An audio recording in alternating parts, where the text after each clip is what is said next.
ஆண்டவராகிய இயேசு கிறிஸ்துவின் விலையேறப்பட்ட நாமத்தினாலே உங்கள் யாவருக்கும் என் அன்பின் ஸ்தோத்திரத்தை இந்த காலை வேளையில உங்களுக்கு தெரியப்படுத்துகிறேன். பரிசுத்த மத்தேயு எழுதின சுவிசேஷம் 5ஆம் அதிகாரம் 3வது வசனத்திலே இவ்வாறாக வாசிக்கிறோம்.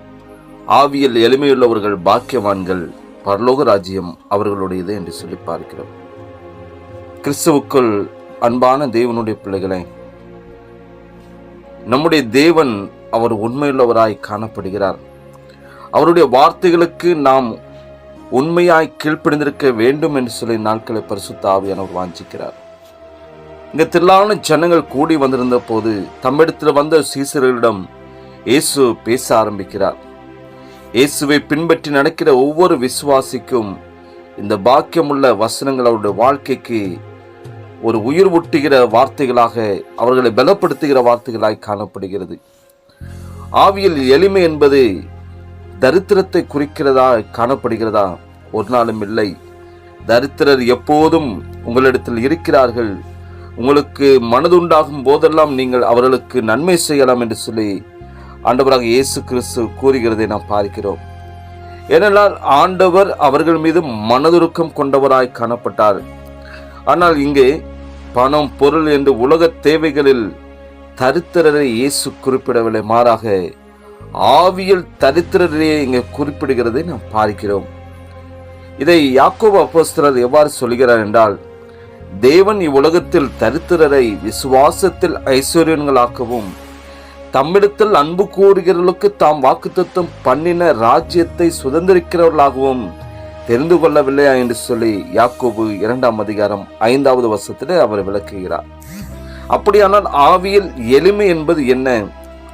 சுயபலத்தை சாராமல் தேவனுடைய பரிபூர்ணமான கிருபையையும் மனுஷருடைய தயவும் தேவை என்ற உணர்வுடன், இரட்சகர் என்று தன்னுடைய வாழ்க்கையில ஒன்றுமில்லை என்கிறதான ஒரு அறிவுடனும், வாழ்க்கையில் கிறிஸ்துவுக்கு மாத்திரம் முதலிடம் கொடுத்து கொண்டு அவரை நம்முடைய ஆண்டவராக அவரை ஏற்றுக்கொண்டு அவரையே சார்ந்து அவருக்கென்று வாழ்கின்ற, அவருக்கென்று ஜீவிக்கின்ற, அவரையே தொழுது கொள்ளும் இருதயம் கொண்டவர்களையே ஆவியில் எளிமையுள்ளவர்களாக ஆண்டவராக இயேசு கிறிஸ்து பார்க்கிறார். இவர்கள் தேவனுடைய அன்புக்கு பாத்திரமானவர்கள்.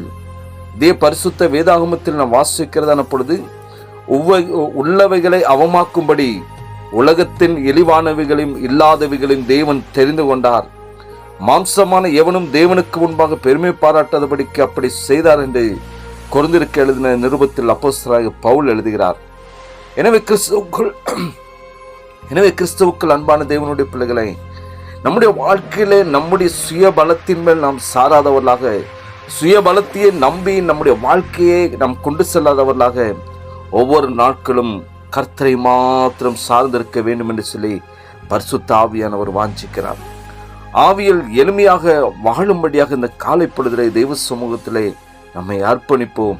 இதுவே நம்முடைய வாழ்க்கையில ஒரு பெரிய பாக்கியமாய் காணப்படுகிறது. இதுவே நம்முடைய வாழ்க்கையில பெரிதான ஒரு ஆசீர்வாதமாய் காணப்படுகிறது.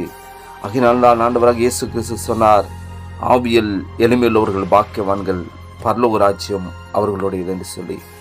ஆவியிலே எளிமையுள்ளவர்களாய் வாழ்ந்து தேவ சித்தம் செய்யும்படியாய், தேவனுடைய பரிபூர்ணமான சித்தத்தை அறிந்து அவருக்கென்று வாழும்படியாக தெய்வ சமூகத்தில் நம்மை அர்ப்பணிப்போம். தேவ கிருபையும் அவருடைய வழிநடத்துவதும் உங்கள் அனைவரோடு கூட இருப்பதாக. ஆமென். செபிக்கலாமா? நேசிக்கிறதான அன்பின் நல்ல தகுப்பனை அப்பா, ஆசீர்வதிக்கப்பட்ட இந்த காலை வேளைக்காய் ஸ்தோத்திரிக்கிறப்பா. ஆவியின் எளிமை என்ன என்பதை சொல்லி பரிசுத்த ஆவியானவர் தம்முடைய வார்த்தையின் மூலமாக எங்களுக்கு விளக்கி காண்பித்து நமக்கு நன்றி செலுத்துகிறோம்.